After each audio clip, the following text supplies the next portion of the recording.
sommes à Bobo-Dioulasso pour le départ de la 9e étape Bobo-Boromo. Mais avant de vivre cette étape, revenons sur la course d'hier qui nous a emmenés dans la luxuriante région de Banfora. La journée d'hier aura sans doute été l'une des journées les plus difficiles du Tour. Les coureurs ont roulé en moyenne un peu plus de 44 km/h. Sous une chaleur de plomb près de 39 degrés, les différents protagonistes ont tout donné. La course a tellement été rapide que certains en ont payé les pots cassés. Thomas Hartog chute. Grosse blessure au niveau du genou et du coude. Le Néerlandais souffre, il ne peut continuer, il abandonne.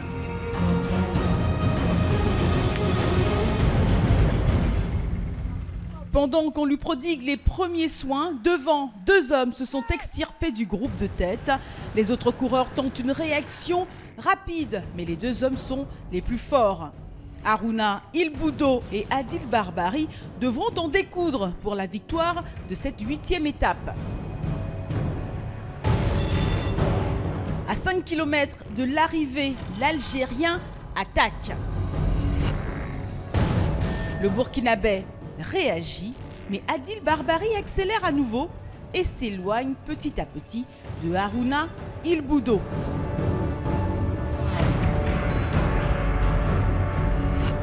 Le jeune Algérien Adil Barbari, 20 ans, remporte sa 2e victoire d'étape, la 3e pour l'Algérie. Harouna Il Boudo est 2e.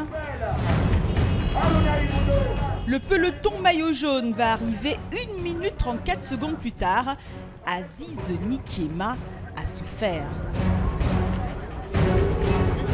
Je crois que le maillot aujourd'hui, je crois que ça n'a pas marché puisque aujourd'hui j'ai eu très chaud. Mais je crois que demain, on va essayer de renouveler notre tactique. Sinon aujourd'hui ça n'a pas bien roulé. Abdulaziz Nikiema reste tout de même en jaune. Et puis, le Hollandais Thomas Hartog, remonté après sa chute et son abandon, accuse le Burkinabé Mahamadi Balima de l'avoir bousculé.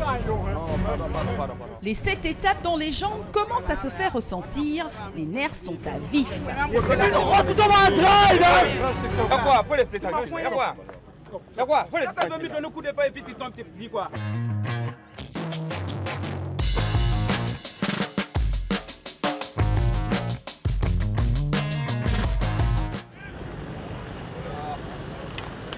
C'est donc parti pour l'avant-dernière étape de ce Tour du Faso 2013. 56 coureurs prennent la direction de Boromo. Dès les premiers mètres, galère pour le Mali comme depuis le début.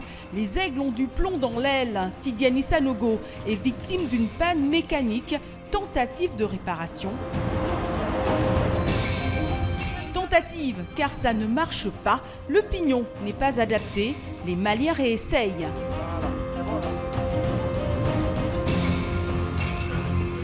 Tidiane Sanogo repart, mais il ne semble pas très à l'aise. Mais le Malien ne veut rien lâcher. Devant, en queue de peloton, le rescapé de l'équipe togolaise Edan Dakou sauve l'honneur du pays.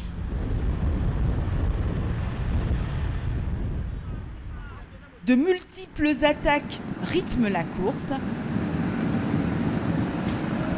Résultat, le peloton se scinde en deux. Les hommes de tête comptent rapidement 55 secondes sur le 2e groupe. Le premier groupe est mené par le Cameroun sur une étape un peu vallonnée.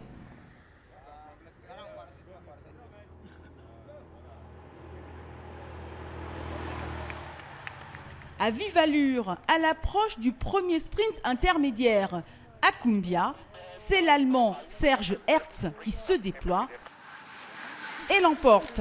Le 2e est Bolodigi Ouattara et le 3e, Jérôme Bamouni.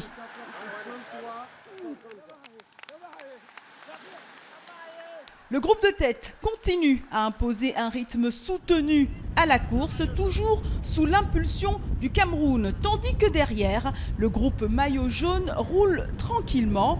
Abdulaziz Nikiema ne semble pas inquiet. Au contraire.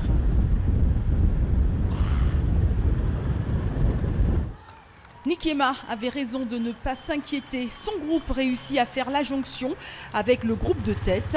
Désormais groupé, le peloton roule à vive allure vers le dernier sprint intermédiaire à Wayabou.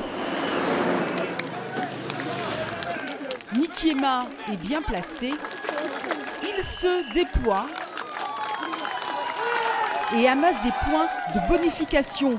C'est peut-être ici que le maillot jaune vient de se jouer. Les Camerounais, qui sont en quête d'une victoire d'étape, tirent le peloton jusqu'à 25 km de l'arrivée où un groupe de coureurs tente une échappée. Pendant une dizaine de kilomètres, les échappés tiendront le rythme.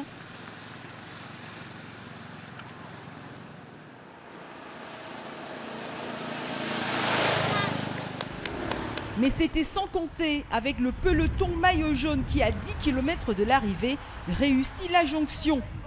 C'est dans un sprint massif que va se jouer la victoire, une étape remportée par l'Allemand Markus Weinberg. Première victoire d'étape pour un Européen depuis le début de la compétition.